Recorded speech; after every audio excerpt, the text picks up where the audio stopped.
a nuestra siguiente invitada, que es Andrea Ibáñez, que es la secretaria de Educación Superior, Ciencia, Tecnología e Innovación. Y vamos a hablar básicamente del fortalecimiento de la educación superior. Así que buenos días, Andrea, bienvenida y esperemos que nos escuche bien. ¿Cómo está? Muy buenos días, gracias por la invitación. Un saludo a quienes nos sintonizan. Qué bueno. Andrea, lo escuchamos al presidente de la República hablar que hoy en día los jóvenes van a tener nuevas oportunidades. Es decir, antes no las tenían. ¿Y qué quiero decir con esto?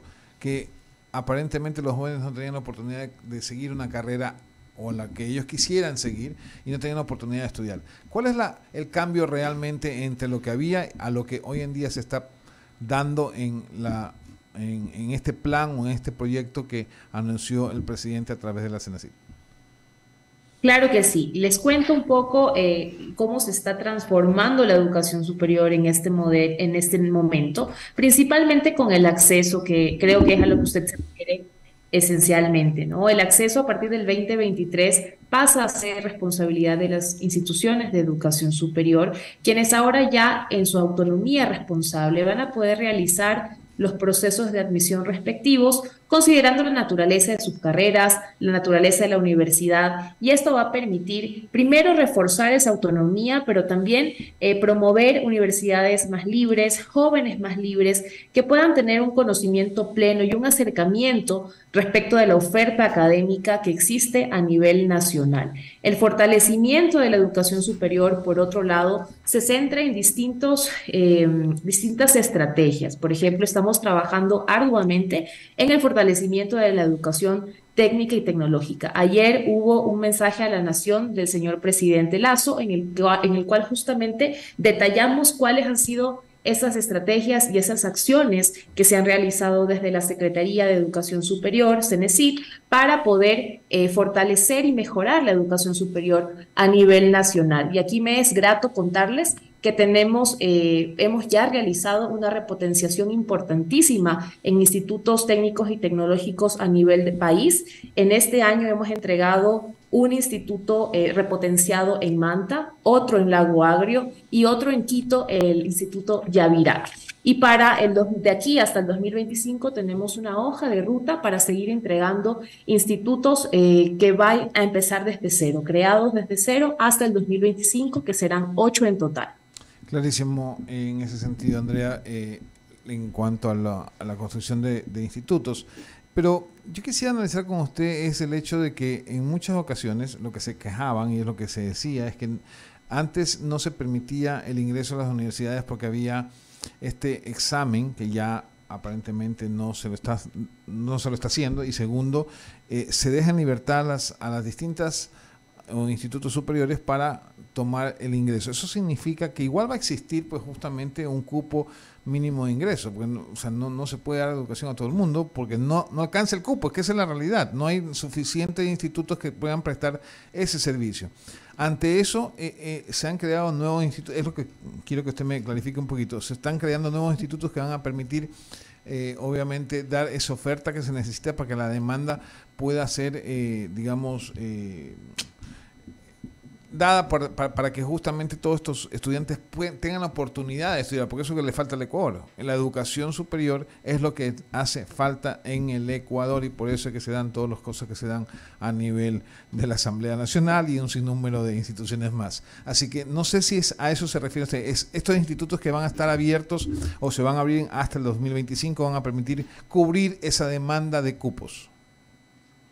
Sí, todos los esfuerzos que se realizan son finalmente para generar mayores oportunidades de acceso a la educación superior, también de permanencia. Cuando hablamos de acceso, me gusta mucho la palabra que usted utilizó y es oportunidades, porque finalmente las oportunidades son generar mayor oferta académica, generar mayor capacidad de acceso, es decir, cupos, y también generar, por ejemplo, programa de becas y ayudas económicas como lo hemos estado haciendo, para que la juventud también tenga opciones de estudiar en la universidad privada o donde necesiten. Y, por ejemplo, el año pasado ya se implementó un programa de becas y ayudas económicas con 15 millones justamente para permitir generar estas oportunidades y que los jóvenes tengan acceso a carreras técnicas y tecnológicas de tercer nivel de grado y también a posgrados. Entonces, como les comentaba, son varias las acciones y estrategias que se tienen que tomar para poder generar un mayor acceso a la educación superior. Lo otro que vimos en este digamos, mensaje a la nación, se hablaba de una cantidad de dinero destinada a dar justamente a los estudiantes que no podían en un momento dado pagar sus estudios. Esto se llama becas, y estas becas están dirigidas en un 46% a discapacitados, deportistas de alto nivel, y obviamente está la parte de los indígenas o pueblos y nacionales indígenas, que permiten pues justamente que esos recursos vayan hacia allá para que esta gente pueda instruirse. La pregunta que se me viene a la mente solamente es 15 millones o hay algún proyecto adicional.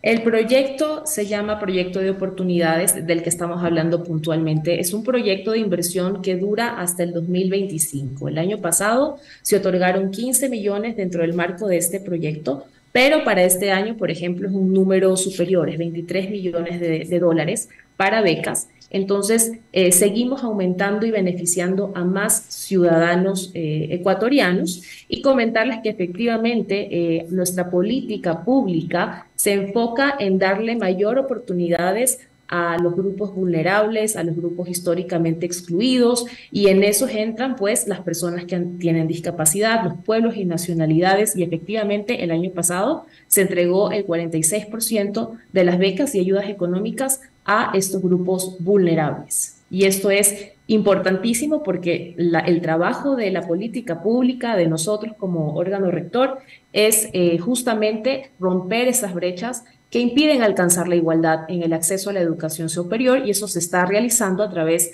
de política pública efectiva, no solamente en las becas, sino también en el acceso a la educación superior. Lo que se mencionó también ayer en la cadena, en el mensaje a la nación, fue que el 99% de los bachilleres de pueblos y nacionalidades que postularon en el último periodo de admisión lograron obtener un cupo. Entonces, estamos hablando de políticas públicas que realmente están siendo muy efectivas para poder romper con estas brechas y contribuir a que haya mayor acceso de los grupos vulnerables del Ecuador.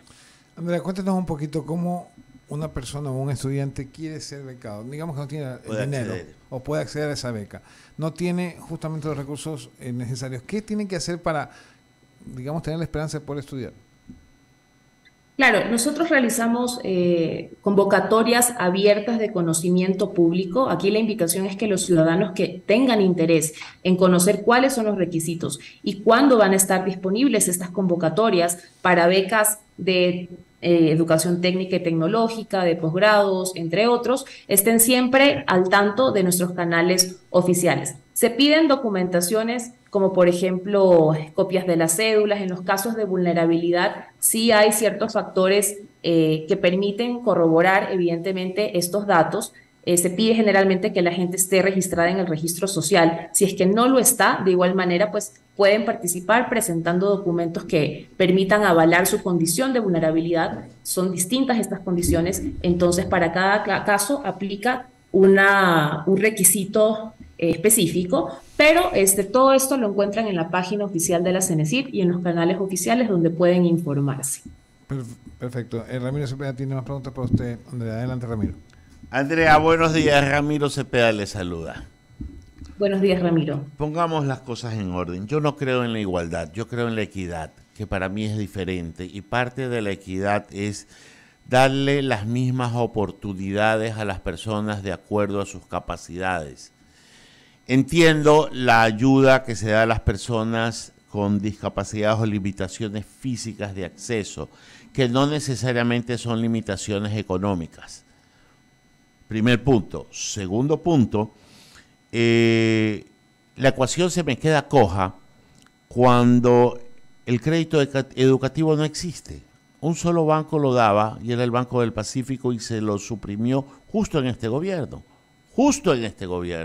en donde se apuntala el crédito a través de otra institución, y bien hecho que se haga al sector productivo, pero la ecuación a usted le queda coja cuando está aumentando la oferta educativa, pero se está quedando mucha gente rezagada por su incapacidad de poder pagar. Y este olvido no veo que nadie, se lo he recordado al ministro de Finanzas 1000 veces cuando me salen con lo de los créditos. Y yo les digo, ¿y el crédito educativo? Usted, dentro de las instancias de gobierno, ha reclamado por este derecho que era una opción, que no necesariamente el más talentoso, sino el más deseoso de aprender quería acceder para estudiar tanto aquí o en el exterior, producto que ya no existe. Sí, respecto de los créditos educativos, efectivamente, como usted menciona, ahora no están dentro de la CENESID y tampoco hay un organismo como el antiguo IES que otorgaba créditos educativos activo en este momento. Entonces, los créditos educativos se han ido a la banca privada y lo que usted comenta es genuinamente correcto. Nosotros sí hemos estado en conversaciones para ver cómo podemos generar créditos educativos. En su momento, lo que sí hemos realizado es apoyar a la gente que se encuentra en un proceso de refinanciación o de necesidad de justamente poder refinanciar esos montos y esos rubros que a veces son difíciles de pagar. Entonces, para eso, por ejemplo, estamos realizando en este preciso momento brigadas de apoyo a las personas que se encuentran en esta situación, que muchas veces entran en coactivas. La idea es lograr que no lleguen a esa instancia, sino más bien conversar con estas personas a tiempo. Esta semana estamos viajando por varias provincias del país, dando atención personalizada a todos estos grupos, con la intención de darles todo el apoyo dentro del marco de las competencias de la CENESID. Y como les decía, para crear un nuevo crédito educativo desde el Estado, hemos estado en conversaciones, pero de momento no tenemos todavía una resolución o un proyecto en firme, pero siempre estamos en contacto y trabajando con la gente que se encuentra en esta situación. Andrea, yo le escucho con respecto, por estar en contacto no es suficiente. Hay que hacer algo. Y la banca privada no es filántropo, ¿ya? No tiene ese espíritu porque su negocio es hacer dinero del dinero y hacerlo a través de los intereses y productos que ofrece. Y resulta que si alguien quiere estudiar, se tiene que poner un crédito de consumo, hacer un avance efectivo de la tarjeta y lo revientan. Porque ese es el negocio y no resulta dable que se utilice un crédito comercial o un crédito de consumo para un crédito educativo. Así que sí tienen bancos dentro del sector público y sí tienen, porque sí existió y se lo hizo bien, que se ayude a reestructurar las deudas de quienes no han podido pagar, está bien, pero el que quiere ir a estudiar, un estudiante de clase media que tiene capacidad y es aprobado por una universidad del exterior, no tiene a dónde recurrir para financiar sus estudios en el exterior y estamos perdiendo masa gris del país y todo esfuerzo que nazca de su parte se va a ver frustrado, porque por eso tenemos profesionales frustrados que teniendo la capacidad y talento para estudiar en unas universidades del primer mundo y regresar a revertir sus conocimientos en nuestro país, no lo pueden hacer. Así que no es solo de conversar, Andrea, es de ejecutar. Sí, totalmente de acuerdo y pienso aquí que es importante recalcar las competencias que tenemos como cartera de Estado. Yo aquí como reflexión pongo que efectivamente hay necesidades de créditos educativos, eso no se puede negar.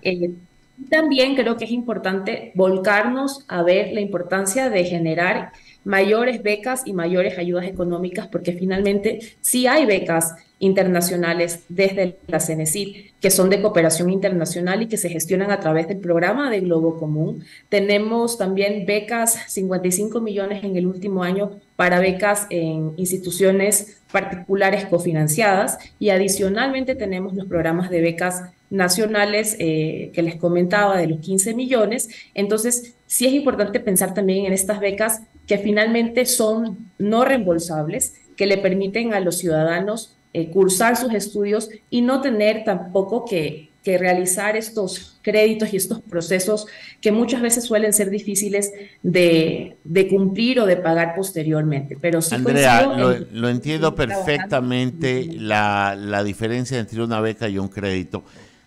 a la beca accede el que ha sacado mejores notas, probablemente hay universidades que becan a los abanderados, se busca lo mejor de lo mejor para becarlos, porque así son las universidades, velan por sus intereses y por el éxito de sus alumnos. Yo me estoy refiriendo al que tiene interés, probablemente en su época de estudiante no tuvo las mejores notas, pero está demostrado dos cosas, mi querida Andrea. Primero, que los abanderados no necesariamente son los mejores profesionales ni los mejores empresarios. Hay estudios sobre el tema. Y segundo, ya que usted me habla de becas a nivel internacional, hace unos años el matemático Illingworth presentó un resultado, que el 96% de las becas que daba embajadas se quedaban allá en Quito o en la sierra y no venían para otra parte. ¿Usted me puede dar fe de que ya ese tipo de servicios dados por las embajadas, que eran administrados por el IES y después por el CENESID, están siendo equitativamente repartidos de manera regional y de acuerdo a capacidades y no a de dónde nacieron?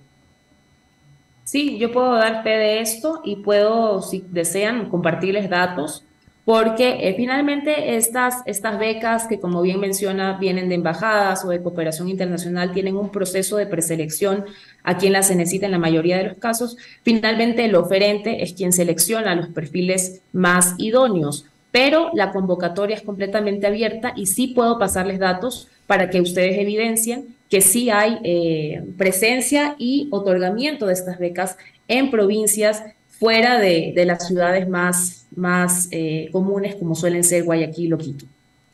Andrea, queremos agradecerle. Es un esfuerzo importante, creo yo, en difusión y en acercar la información. Y creo que eso es vital para que pueda haber mayor acceso a estas becas. Que haya equidad, es lo que yo siempre he dicho. A mí la igualdad no me gusta, a mí me gusta la equidad, porque no todos merecen lo mismo. Hay algunos que hay que darles más, ¿ya? Y hay otros que no hay que darles nada, porque lo tienen todo. Entonces resulta que hay que ser equitativo y justo con, como decía Ulpiano, dar a cada cual lo que le corresponde. Muchas gracias, Andrea. Que tenga un buen día por habernos atendido también. Gracias. Un placer contar con su conocimiento y respuesta a nuestras preguntas. Gracias a ustedes, que tengan un excelente día. Jaime. Obviamente, solamente un datito para usted y para todo el público presente, justamente decirles que el primer campeonato de Independiente ¿Ya? fue en el 2021. Vea usted. ¿Pero de qué?